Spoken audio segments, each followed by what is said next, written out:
a man. I want the world in my hands. I hate the beach, but I stand in California with my toes in the sand. Use the sleeves of my sweater. Let's have an adventure. Head in the clouds, but with gravity centered. Touch my neck, and I'll touch yours. You in those little high-waisted shorts. No, she knows what to think about. This is a pretty short episode of EXO. It's just a couple little segments, but this first one is, there's a games journalist named Justin McElroy who does a podcast called The Besties with his brother Griffin, and they were talking about their favorite memories from the previous generation of video games, like the Xbox 360, PlayStation 3 era. And it's a really nice story, so I want to start with that. Sometimes silence guides your mind, so move to a place so far away. The goosebumps start to race, the minute that my left hand meets your waist. And then I watch your face, put my finger on your tongue, cause you like the taste, yeah. These hearts adore, everyone the other beat heart is for. Inside this place is war, outside is our support. Coming down, one love, 2 mouths, one love, one house. No shirt, no blouse, just us, you find out. Nothing I really wanna tell you about, no. Cause it's too cold for you here and now, so let me hold both your hands in.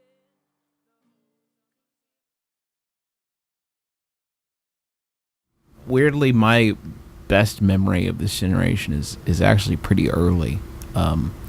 The year would have been 2006. I was working at a newspaper in the south of Ohio called the Ironton Tribune, and wasn't writing about games. Wasn't doing any of that.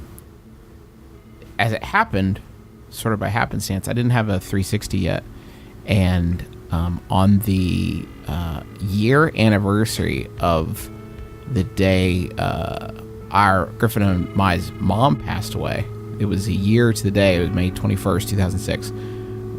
We were all sitting around my apartment, which was pretty close to the house at the time, and sort of spur of the moment decided that, you know what, we're going to go buy an Xbox 360. And we spent the rest of that day playing with everything and goofing around on it and distracting ourselves and you know, trying out whatever games we had lying around. I think putting in Xbox One game or original Xbox games to see if they worked.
Two months after that, I was supposed to get married July 1st of 2006.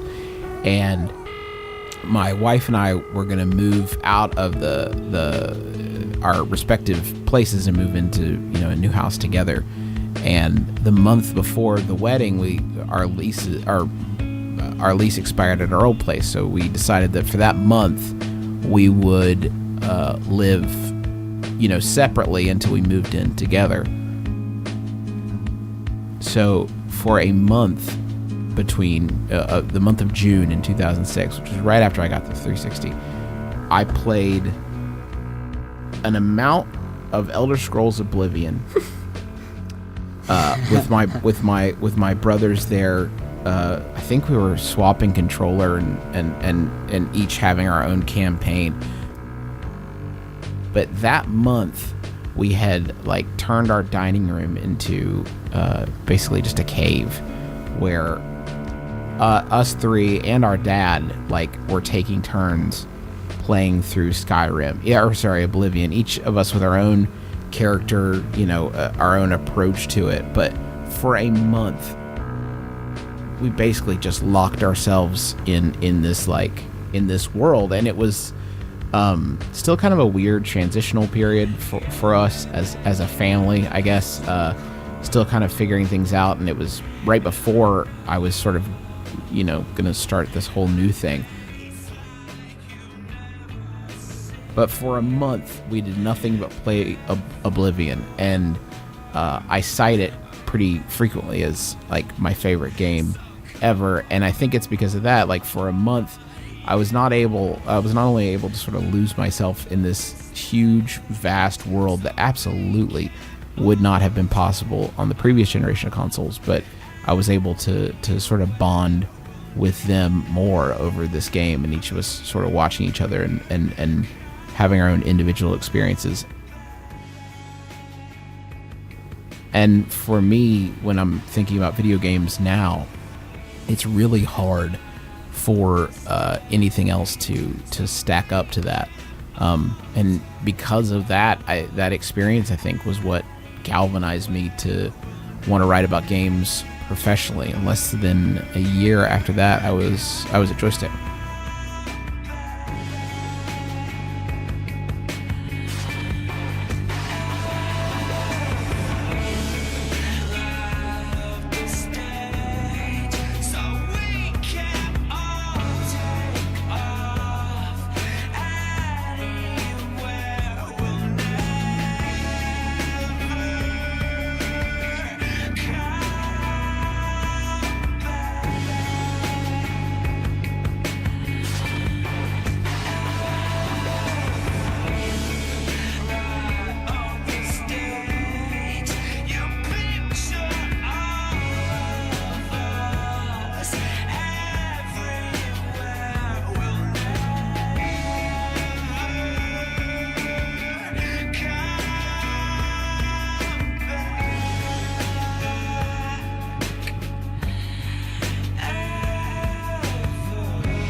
We have all four of us always played games together, I think, coming up.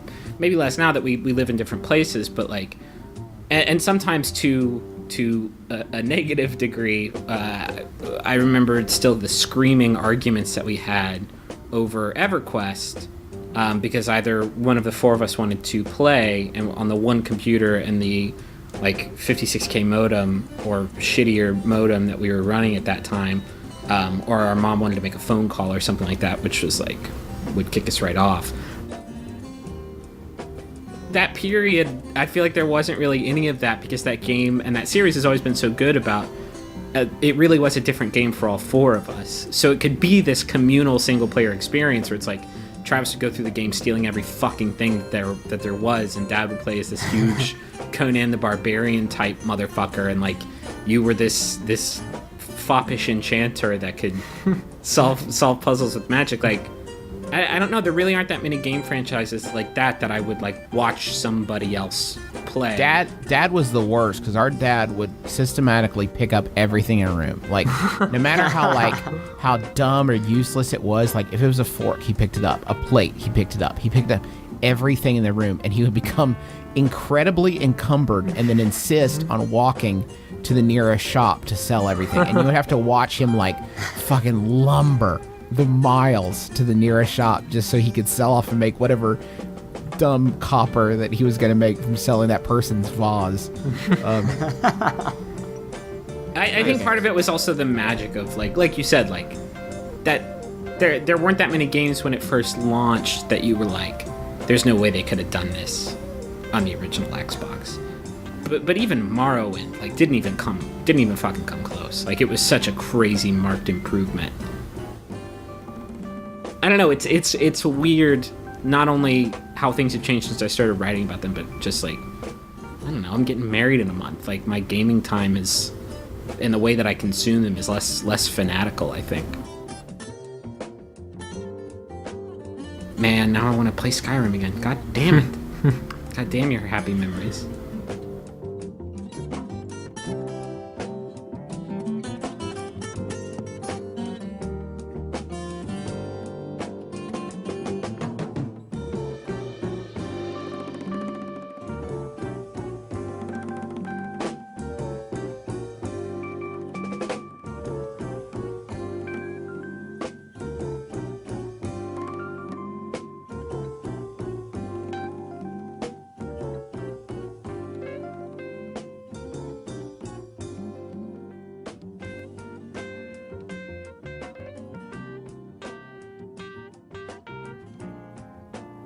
I was reading an article about messages that game designers left hidden in the code of their games. You know, people would get hex editors and stuff and start going through the game code and just find weird messages that people had left in little notes and stuff. And this one in particular really stood out to me. It was this guy, Dan Bunton, who was most famous for the game Mule. But this was a game he did called Modem Wars. And it was such an unusual message because a lot of these messages would be really aggressive, and like these would be old PC games, so they'd say stuff like, hey, if you stole this game, go fuck yourself, you know, and just like weird game design nerd bullshit. But this message was like just so different in tone from everything else that I found. Maybe it was a wiki where these were all posted. I can't remember where I found this originally anymore. So I'm going to read this message that Dan Bunton left in his 1988 game Modem Wars. And when I looked him up, I mean, it was that's like a whole story for like another day, where maybe, I mean, it seems like this probably relates to why the tone of this message from him is so different than most 1980s, you know, hidden messages in computer games. Is that later in his life, he got a sex change and became Danielle Bunton. And then is maybe the only person I can think of who kind of seemed to regret it, you know, like there's stuff you can find on online about sort of warning people, like before you make such an enormous life change, maybe find other ways to express femininity or masculinity without so severely changing your life. I don't know, it's really complicated. I mean, that'd be a whole show by itself, but it's very interesting. And then Danielle Bunton died of lung cancer, I think, in 1998. I was surprised by how moving I found this, so unexpected. And I got to assume it probably won't seem that way to other people, but I don't know, it kind of hit me, this message in a bottle, this little obscurity hidden inside an obscurity, that there's just, how could he know this thing would ever live on or be found by anyone, you know, especially so far in the future. And yeah, I just think it's real nice. So here is the hidden message from Dan Bunton.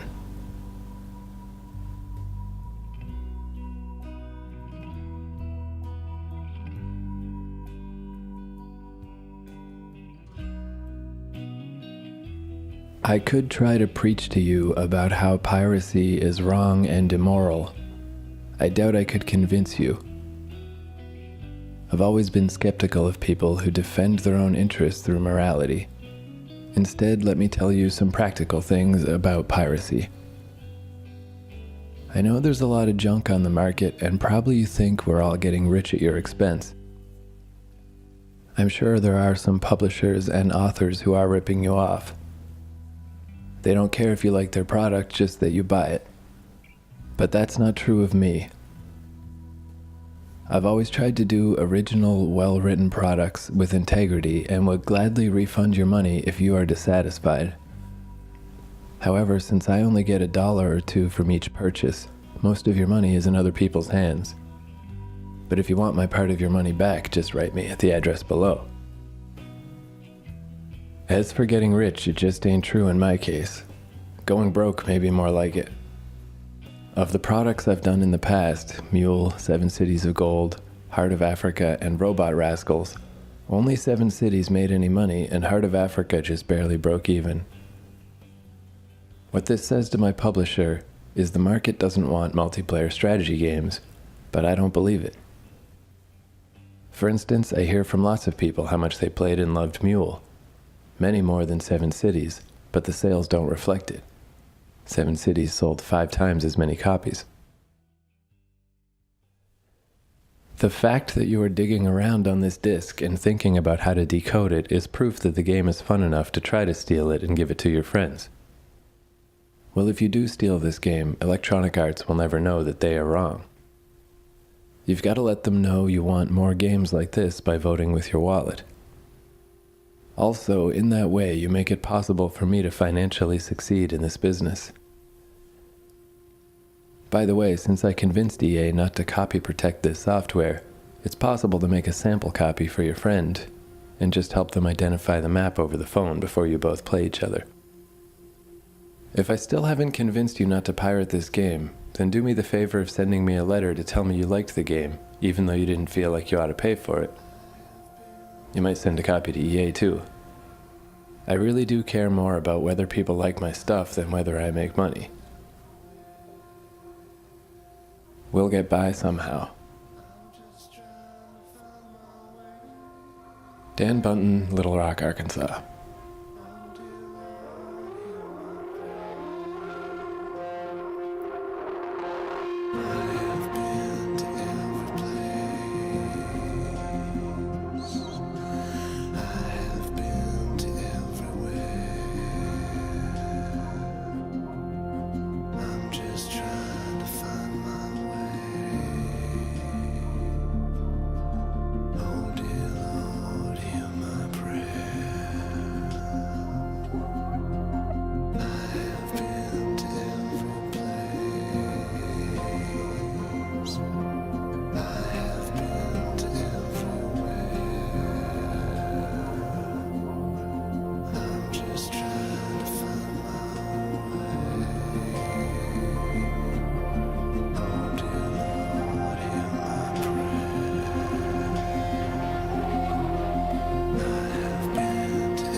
Alright, one more little story. This is about a guy named Bob Mackey.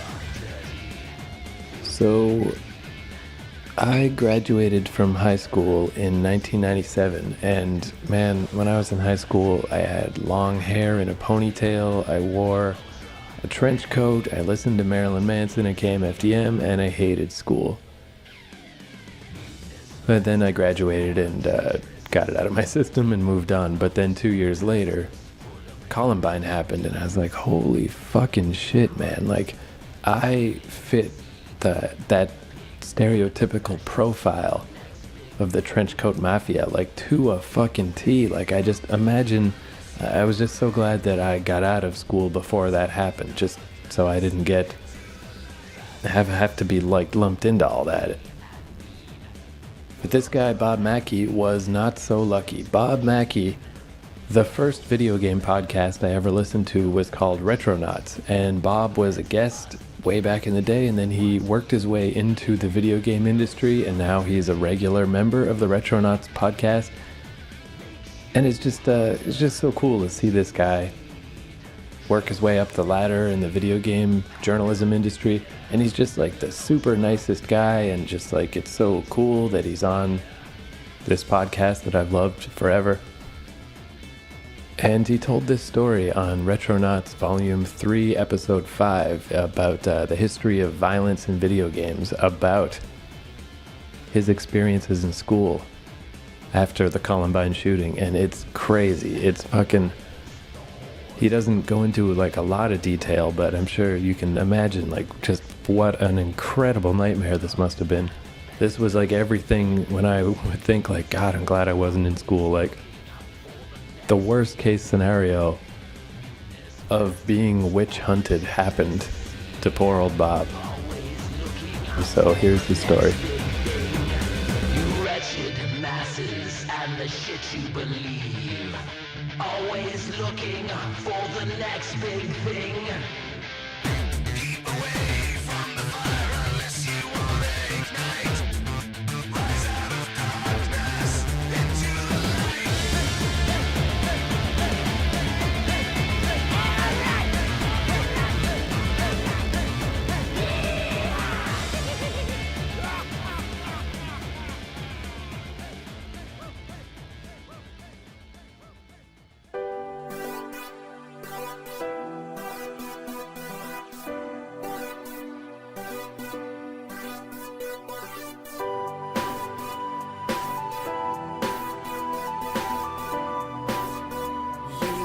YouTube.com. So easy.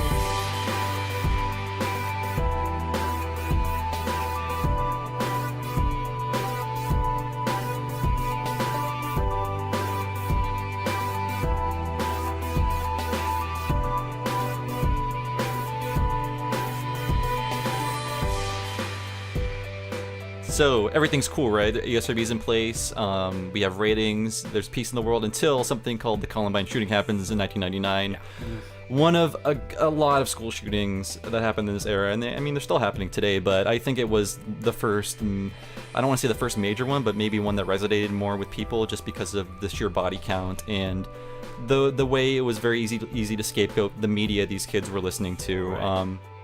After the fact, it was like, no, what's in common with school shooting cases isn't video games. In fact, that's like maybe 19 or 12% or something of all school shooters play games. It's more like these people are so depressed that they don't value any life. Right. It's more like depression is the one thing in common.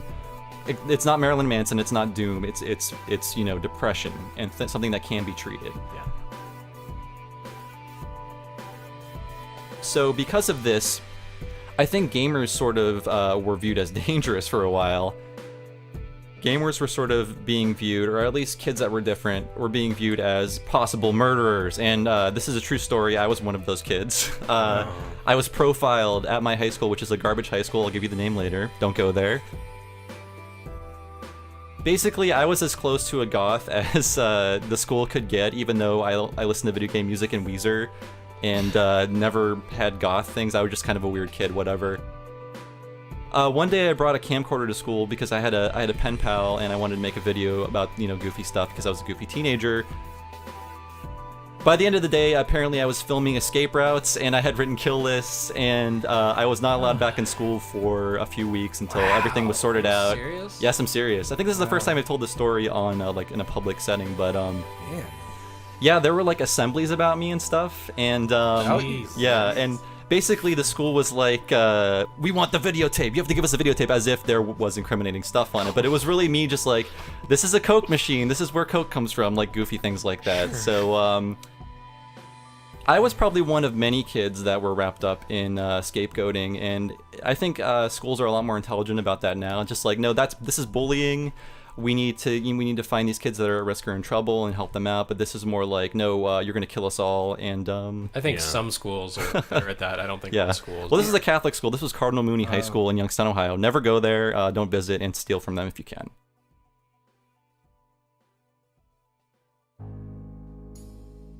I feel like I grew up in a different era than you guys, because Good lord. I was out of high school by the mid '90s, and I mean, everything was so casual. It's kind of like if you flew before September 11, 2001, like traveling by air was totally different than it is now. Yeah. You know, when I went to visit someone, they could come up to the gate and see me off, like wave to me from the window as I'm on the plane. And then America lost its innocence. You cannot do that anymore. Yeah, I mean, it's the same sort of thing. There's all this extreme paranoia because of one terrible incident, and you know, not to make light of Columbine or you know, September 11th, but like the overreaction has been really disappointing, because the country did used to be so much more, I don't know, like not reactionary, low key. Yeah. Like people were kind of cool. Like, with stuff. if you believe your pal Bob Mackey could gun down a school, that's got to be a crazy time to live. That guy really is outspoken against violence. We gotta watch out. He's got those anime posters in his locker. Yeah. Dragon Ball Z, is that code for something?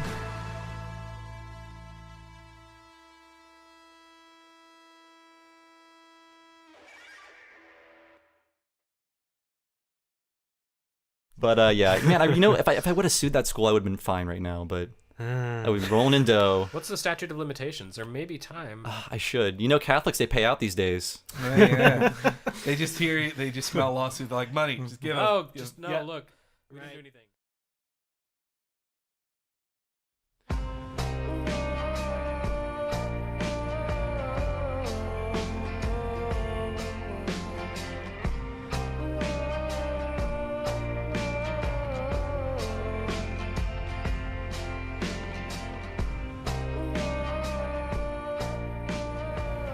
The Besties podcast can be found at polygon.com, and Justin and Griffin also do a show with their brother Travis called My Brother, and Me. The message from Dan Bunton, it turns out, came from a website called The Cutting Room Floor, tcrf.net, with a whole bunch of little articles about material that's in games that never made it into the final product, or hidden stuff, and it's really interesting. You can find more episodes of this podcast at keithcourage.com, and thank you for listening.